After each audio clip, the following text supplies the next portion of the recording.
घंटों के बाद जो है ये 50% टैरिफ आयद होने जा रहे हैं इंडिया पे। दिल्ली सरकार ने एक बहुत ही बोल्ड स्टेप ले लिया है। India versus US trade war में एक नया मोड़ आ गया। अब कोई भी इंडियन प्रोडक्ट अमेरिका नहीं जाएगी। इंडिया ने पोस्टल सर्विसेज अमेरिका के अगेंस्ट जो है वो बैन कर दी है, बंद कर दिया है। ट्रंप सरकार का हनीमून पीरियड अब खत्म हो चुका है और इसका ऐलान किया है 20 से ज्यादा देशों ने कठोर से कठोर कार्रवाई करके अमेरिका के खिलाफ। और अमेरिका में इस वक्त जो है वो तकरीबन मुझे जो नज़र आ रहा है कि ये नज़र आ रहा है कि फैसला हो चुका है कि ट्रंप के खिलाफ एक बहुत बड़ी मूव जो है वो बन चुकी है। शायद जो है वो ट्रंप ज़्यादा देर तक जो है वो आगे ना चल सकें।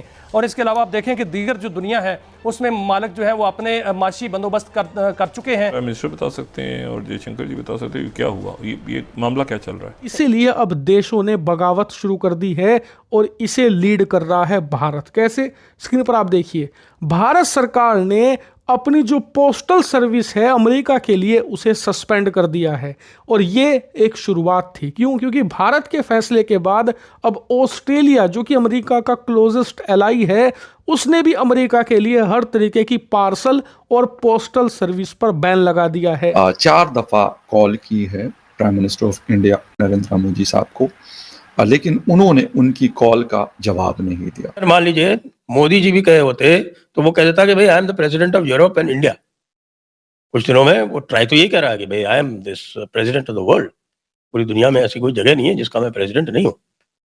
तो जिस बंदे का दिमाग इतना खराब हो उसको मोदी जी लिफ्ट क्यों दें? क्योंकि मोदी जी ने अपनी जो पोजीशन है वो स्पेल आउट कर दी है। कल जर्मनी ने ओपनली भारत का साथ दिया है अगेंस्ट ट्रम्प्स बुलिंग। ट्रम्प सिर्फ एक बड़ी हेडलाइन देता है उसके बाद खामोश होता है, लेकिन इंडिया हेडलाइन नहीं दे रहा। इंडिया बैन करने के बाद दुनिया को बताता है कि ये चीज़ अब खत्म हो गई है।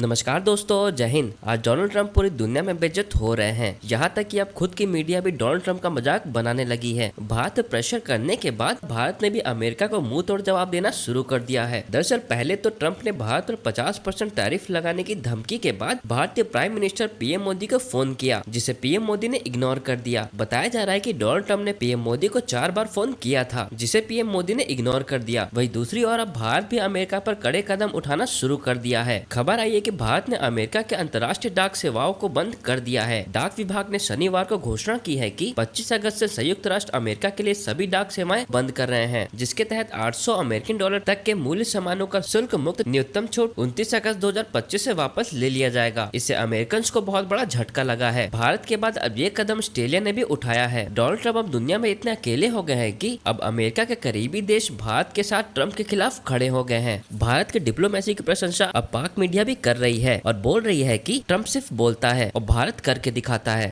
रूस से एक बड़ी मतलब कि वो है इकोनॉमी है दुनिया के अंदर। इंडिया भी अब इस लेवल पे आ गई है कि वो अमेरिका के साथ डील्स कर सके बैठ के सिर्फ ये नहीं कि इंडिया अमेरिका जैसे पहले छोटी कंट्रीज़ के ऊपर करता था कि कुछ भी उसने इम्पोज कर दिया, कोई भी उसने अपनी वो इम्प्लीमेंट कर दी उनके ऊपर कि भाई हम आपके ऊपर इतना टैक्स लगाएंगे या आपके साथ हम कोई डील नहीं करना चाहते। अब वो बात नहीं रही। और दूसरा जो है वो इस बात को बढ़ावा जो चाइना ने दिया, जैसे चाइना ने उनको आगे से आगे दिखाई है तो वो अपनी डील के ऊपर आ गए हैं। कोई ना कोई मतलब कि एक मिड टर्म पे आ गए कि हमें भी फ़ायदा हो, आपको भी फ़ायदा हो। वहीं पर उसी स्टेप को फॉलो करते हुए इंडिया ने भी एक अच्छा स्टेप लिया है। दूसरा ये भी बात है कि इंडिया भी कोई छोटी इकोनॉमी नहीं है। बेशक हमारा हमसाया मुल्क है, हमारी उनके साथ राइवलरी चलती है, पर ऐसी बात नहीं है। उनकी भी एक बहुत बड़ी इकोनॉमी है और उनके भी बहुत बड़े बड़े वेंडर्स बैठे हुए हैं वॉलमार्ट पे और उसके ऊपर अमेजोन के ऊपर, जहाँ से दिल्ली मेरे ख्याल से कोई लाखों की तादाद में प्रोडक्ट्स जाते होंगे। अब जब उनके वो प्रोडक्ट्स जब ऑर्डर्स कैंसिल होंगे, उनकी जो लोकल लोग हैं अवाम है वो जब अपनी गवर्नमेंट के ऊपर कोई ना कोई प्रेशर डालेंगे कि भाई हमें जो सस्ती चीज़ें मिल रही थी और जो एक अच्छी क्वालिटी मिल रही थी इंडिया से, वो अब बंद होना शुरू हो गया। अब उनको जाहिर है महंगी चीज़ें परचेज़ करना पड़ेंगी, किसी और ज़रिए से चीज़ें उनको अपने मुल्क में लानी पड़ेंगी और उसकी वजह से जो है इकोनॉमी में दरहम भरम कुछ ना कुछ। लेकिन जैसे ही इन्होंने मतलब एक दफ़ा एक अच्छा बिग स्टेप लिया है उनके अगेंस्ट जाके, हो सकता है कि वो अपनी बात बनवाने के लिए ये अपना स्टेप भी तैयार कर लें। कि इंडिया का ये बोल्ड और बिग और गुड स्टेप बिल्कुल ऐसे ही है ना। देखिए जब एक बदमाश बन जाता है ना एक इलाके में, जैसे अमेरिका बना हुआ है शुरू से एक बड़ी वो इकोनॉमी बना हुआ है और वो कोशिश करता है छोटी कंट्रीज़ को दबाने की, तो उसके खिलाफ अब बड़ी बड़ी जो इकोनॉमीज़ हैं, इंडिया होगी, चाइना होगी, जापान होगी, रशिया हो गया, वो खड़ा होना शुरू हुआ है। तो वो आहिस्ता आहिस्ता मतलब कि अब दूसरी कंट्रीज़ के भी जो फ़ायदे की वो है ना डील्स हैं वो उसने करना शुरू किए हैं। आपको नहीं लगता कि दोनों कंट्रीज़ का जो कारोबार है वो बिल्कुल ख़त्म हो जाएगा क्योंकि ट्रम्प टैरिफ लगा रहा है और इंडिया बैन लगा रहा है? देखिए ऐसा कभी भी नहीं होता, मतलब एक आप बिल्कुल आइसोलेट होकर नहीं चल सकते दुनिया के अंदर। जो भी आपकी बेशक अमेरिका की कंट्री है, बेशक इंडिया की कंट्री है, वो आइसोलेट होकर नहीं चल सकते। ये दो बहुत बड़ी इंडस्ट्रीज़ हैं, बहुत बड़ी मार्केट है दुनिया के अंदर जहाँ पर एक दूसरे की चीज़ें सेल होती हैं। ठीक है, इंडिया से भी माल आता है और अमेरिका से भी माल आता है, एक दूसरे के बगैर ये चल नहीं सकते। इनको कोई ना कोई बीच का रास्ता निकालना पड़ेगा। तो कितनी बड़ी गफलत है हमारी हुकूमत की और हमारे ब्यूरोक्रेट्स की, वो इतने घटिया पॉलिसीज़ बनाते हैं। कोई मतलब कि जैसे अब जो है टेक्नोलॉजी एडवांस हो रही है, लोग ऑनलाइन बिजनेस की तरफ जा रहे हैं, ऑनलाइन मतलब कि अर्निंग की तरफ जा रहे हैं, ये उतने ही उनके ऊपर रिस्ट्रिक्शंस लगा रहे हैं। पेपाल अकाउंट आपका पाकिस्तान के अंदर नहीं चलता, कोई भी आपका पेपाल सोमालिया, इथियोपिया जैसे आप देखें कि मैंने अभी आज पढ़ा है कि कीनिया ने या किसने अपने लास्ट 4.3 बिलियन डॉलर्स का कर्जा वापस करके ना IMF को अपनी जान छुड़वा ली है। ठीक है, हमारे गवर्नमेंट जो है उस तरफ जाती नहीं है। इनकी आपस की जो लोकल गवर्नमेंट है वो उसी में फंसते रहते हैं अपनी सीट के जो है ना पीछे के, भाई हमने वज़ीर-ए-आज़म बनना है या किसने टैरिफ और बैन, क्योंकि इंडिया मुझे लगता है ज़्यादा एग्रेसिवली परफॉर्म कर रहा है as compare to Trump. Trump सिर्फ एक बड़ी हेडलाइन देता है, उसके बाद खामोश होता है, लेकिन इंडिया हेडलाइन नहीं दे रहा। इंडिया बैन करने के बाद दुनिया को बताता है कि ये चीज़ अब ख़त्म हो गई है, अब ये चीज़ हमने बैन कर दिया। ट्रम्प बोलता है और इंडिया प्रैक्टिकली करके दिखा रहा है। ये इस बात से भी काफ़ी ज़्यादा गुस्से में है कि भाई ऑयल ख़रीदना सिर्फ हमारा तो नहीं है, चाइना भी ख़रीदता है और भी बड़ी कंट्री खरीद, आप बस हमें ही ऑयल पे टारगेट करो। इसलिए हम जो है ना आहिस्ता आहिस्ता करके कुछ प्रोडक्ट पहले इंडिया ने अमेरिका की बैन की, आप पोस्टल सर्विसेज सस्पेंड कर दी, बैन कर दी, ख़त्म कर दी।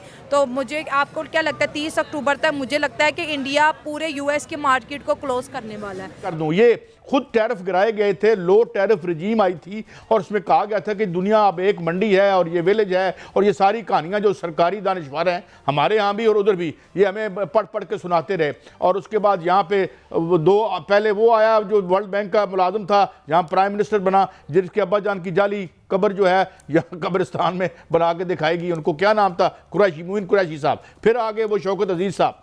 तो अब ये काम उल्टा पड़ गया। अब टैरिफ है क्या?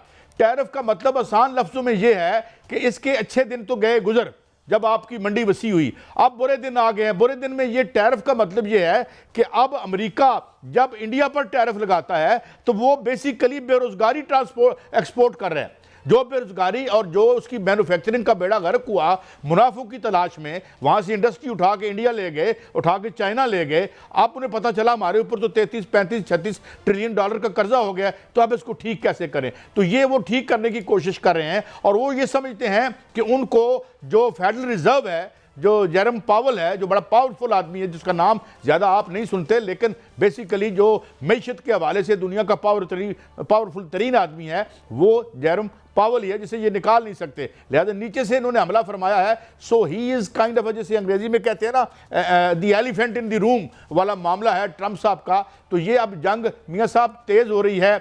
और डॉलर के हवाले से भी हमने सुना, फिलहाल तो खबरें ये आ रही हैं कि इतनी जल्दी डॉलर नीचे नहीं जाएगा, इसको रिप्लेस अभी शायद ब्रिक्स ना कर सके, अभी कुछ टाइम 8-10 साल लगेंगे मे बी। लेकिन एक बात तय है कि एक अंदर का जो बुरान है और जो मैशियत का बुरान है, उसमें जो अमेरिकन रूलिंग क्लास है उसके दो धड़े खुल के सामने आ गए हैं। देखिए काजी साहब, जब ये तजारती जंग छिड़ी थी तो उस वक्त चाइनीज़ सदर ने यह कहा था कि इसमें किसी का फ़ायदा नहीं होगा, नुकसान होगा, और वो नुकसान जो है वो अल्टीमेटली अमेरिका को ही होना है और होना शुरू हो चुका है। अब अमेरिका के अंदर जो माशी बेचैनी है उसी की वजह से जो है वो मुख्तलिफ इस्तीफ़े और मुख्तलिफ लोगों को निकालने की बातें हो रही हैं। अमेरिका में इस वक्त जो है वो तकरीबन मुझे जो नज़र आ रहा है कि ये नज़र आ रहा है कि फैसला हो चुका है कि ट्रंप के ख़िलाफ़ एक बहुत बड़ी मूव जो है वो बन चुकी है। शायद जो है वो ट्रंप ज़्यादा देर तक जो है वो आगे ना चल सकें। और इसके अलावा आप देखें कि दीगर जो दुनिया है उसमें मालिक जो है वो अपने माशी बंदोबस्त कर चुके हैं।